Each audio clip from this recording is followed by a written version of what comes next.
Private Members Business, notice number 5, for a motion relating to General Motors. I call the member for Grey. Thank you, Mr Deputy Speaker. I move the motion relating to General Motors in the terms in which it appears on the notice paper. You may continue. I move. Oh, sorry, I thought we needed a second. Not yet. Apologies. Mr Speaker, the departure of Holden and General Motors from Australia is a very marked point on the calendar.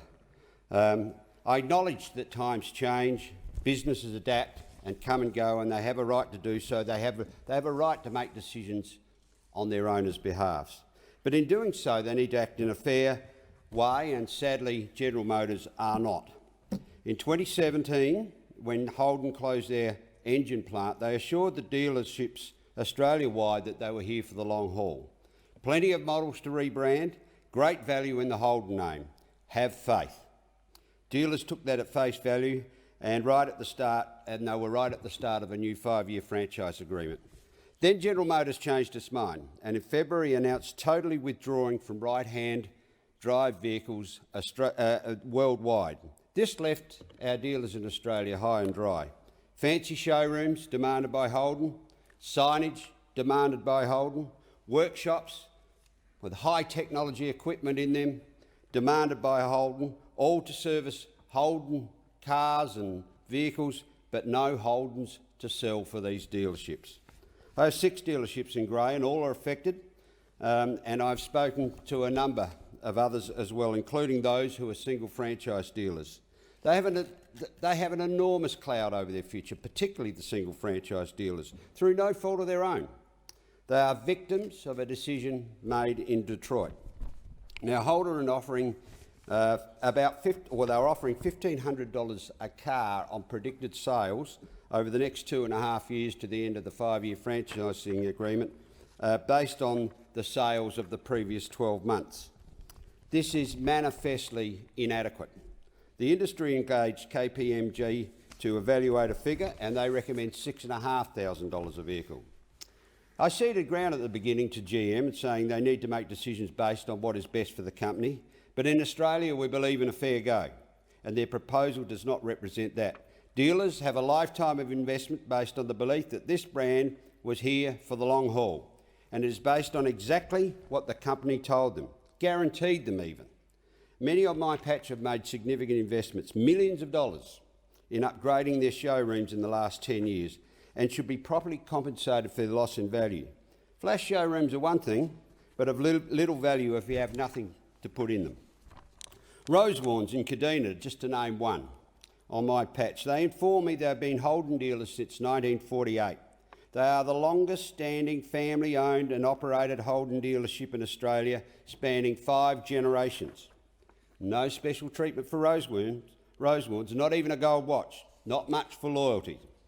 9,000 people were employed by Holdens throughout the network at the closure, when they closed their manufacturing facilities.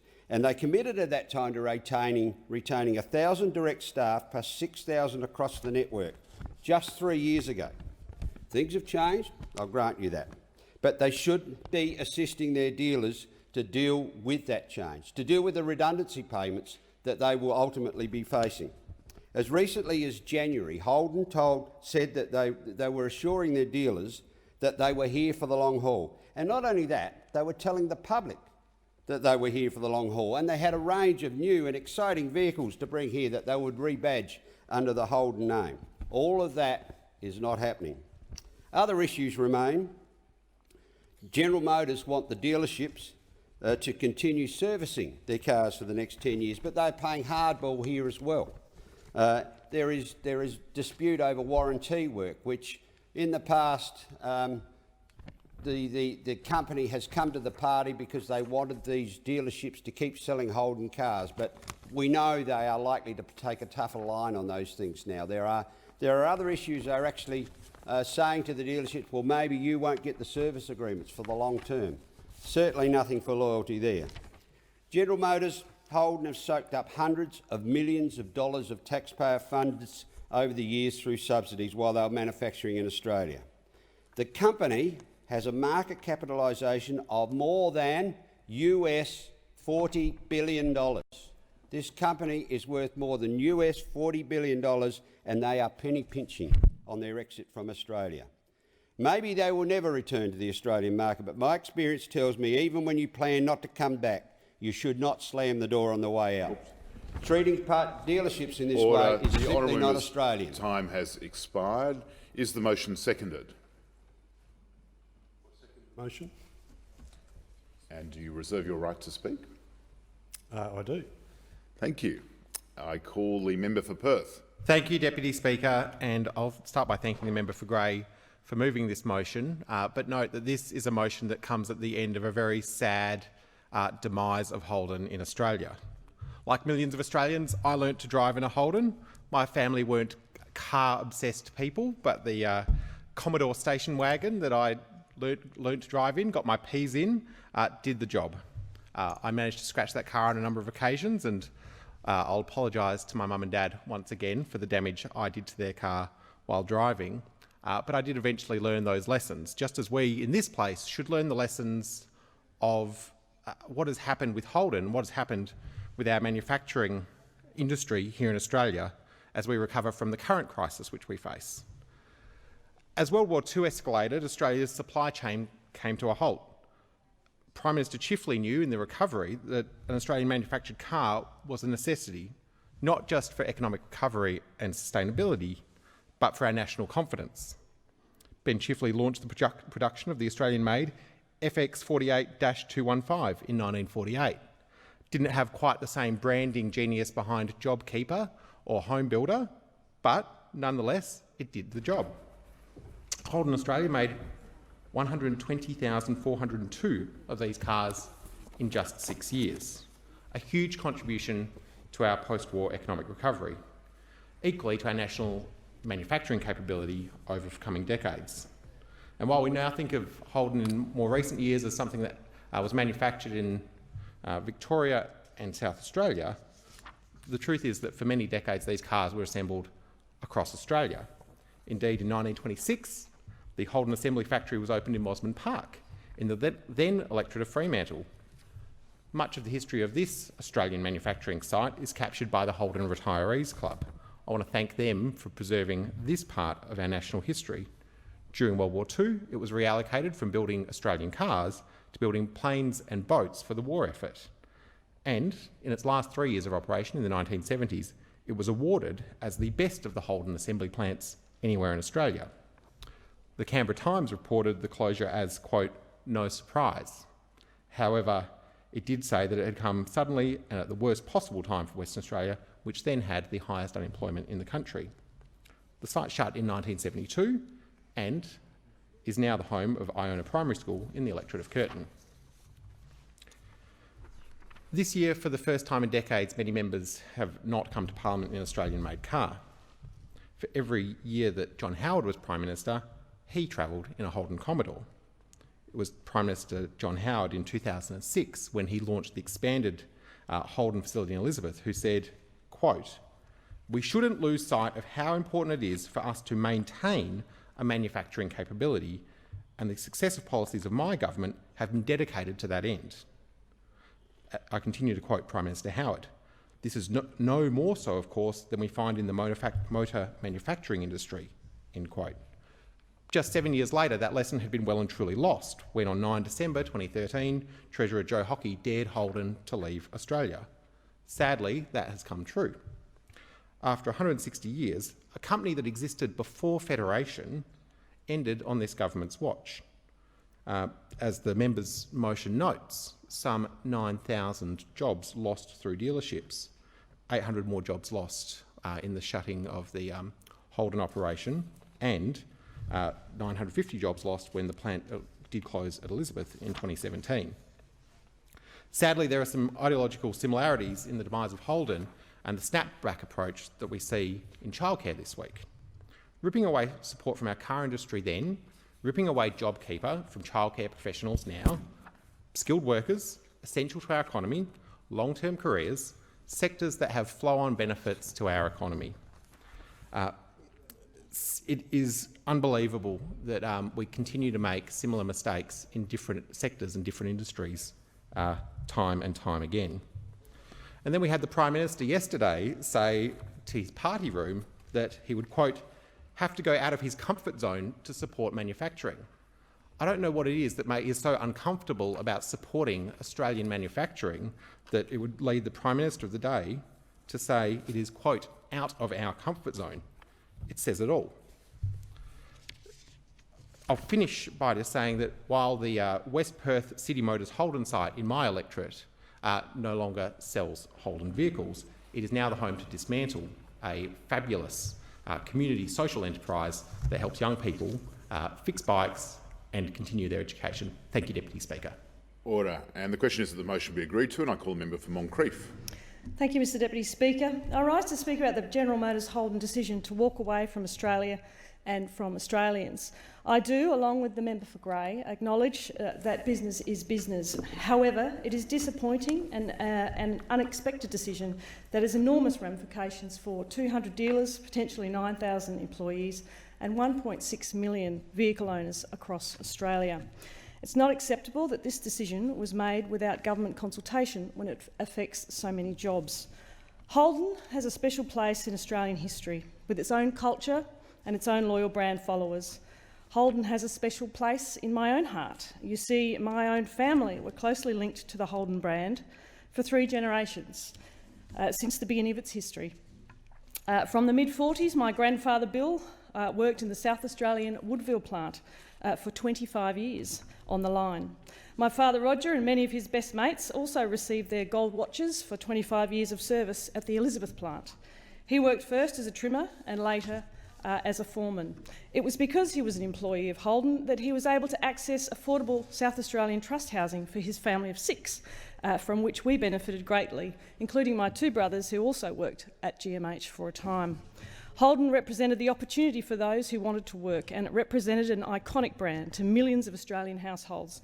In the 70s and the 80s, you were either a Holden family or a Ford family.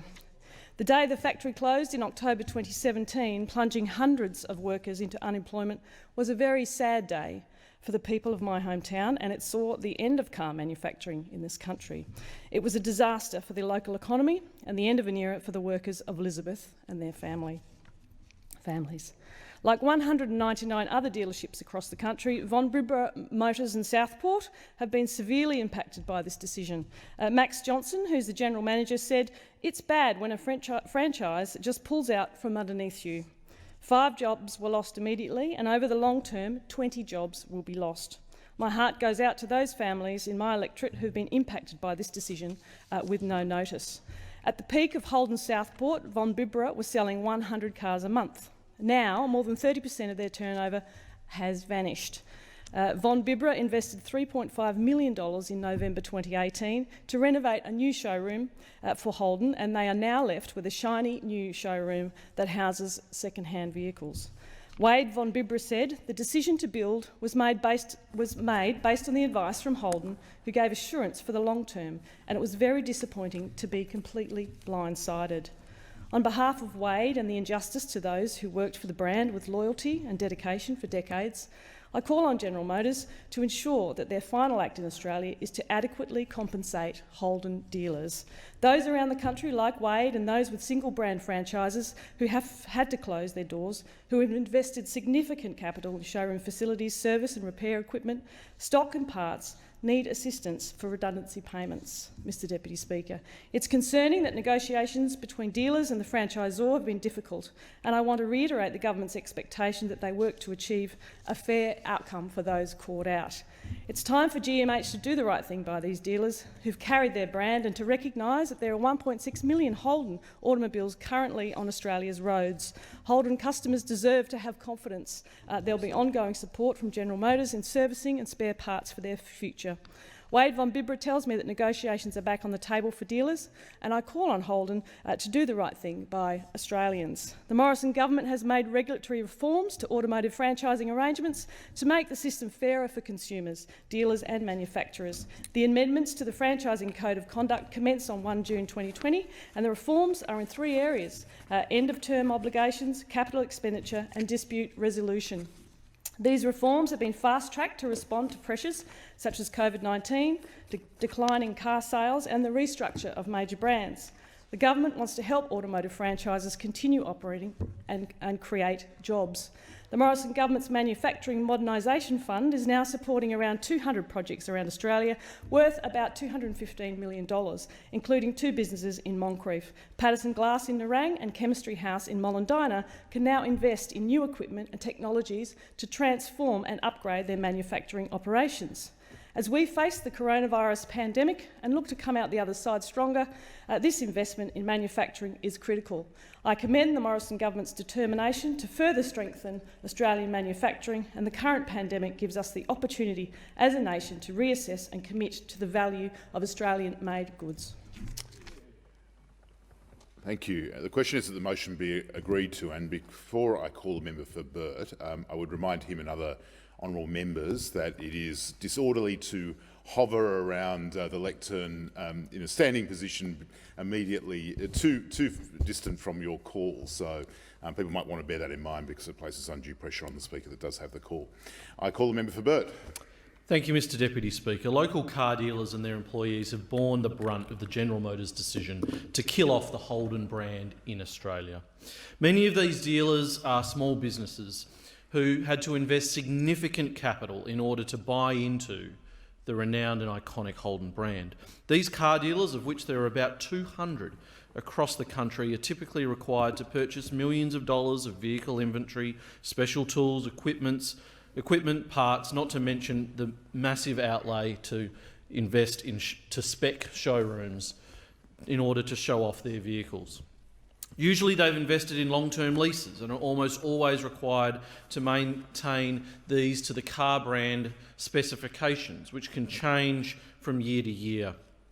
Our national franchising laws are currently incapable of securing any true justice for these Holden dealers, as they have been at the mercy of General Motors. Part of the work I did in the last Parliament as a member of the Parliamentary Joint Committee on Corporations and Financial Services was looking at how the power imbalance between car manufacturers and dealers can be better balanced. The government must act on that committee's recommendations, though it's too late now for the Holden dealers. When General Motors announced the end of Holden manufacturing in Australia, it gave assurances to Holden dealers and drivers. When General Motors announced that it was withdrawing from Australia, it gave dealers and drivers assurances again. The over 200 Holden dealers and 1.6 million Holden drivers were relying on the Holden brand and reputation, that they would continue to be looked after properly. It is now up to General Motors to ensure that its package to support dealers is appropriate, but we certainly haven't seen that from them yet. We must stand up for the Holden dealers who have poured their heart and soul into this iconic Australian brand, their businesses, their employees and customers. The Liberal government has been talking up manufacturing while presiding over its decline.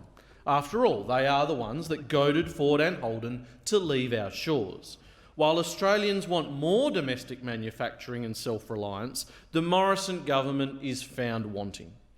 The genesis of Holden shutting up shop and now abandoning dealers and drivers was this Liberal government. The Prime Minister's told Australians that a Labor government would take away tradies' utes, but it turns out that it's the Morrison Liberal government that is actually presiding over this. This year, though understandably, they stopped football too. Suddenly, the fate of meat pies and kangaroos seems threatened under this government. Car dealers across the nation deserve a better go under this government. Over 200 Holden dealers, employing over 9,000 people, deserve to be properly compensated by General Motors. The 1.6 million Holden drivers of Australia certainly deserve certainty for the servicing and parts of their cars. The government must ensure that this actually happens.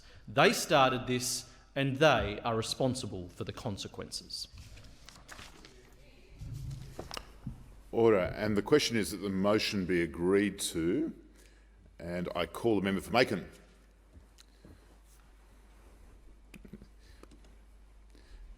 Maybe I should have encouraged you to hover near the lectern. Thank you, Mr Deputy Speaker, and can Can I endorse the comments of the previous speaker? Mr Deputy Speaker, this motion once again exposes the coalition government's foolishness in not backing Holden in 2013 and causing its closure.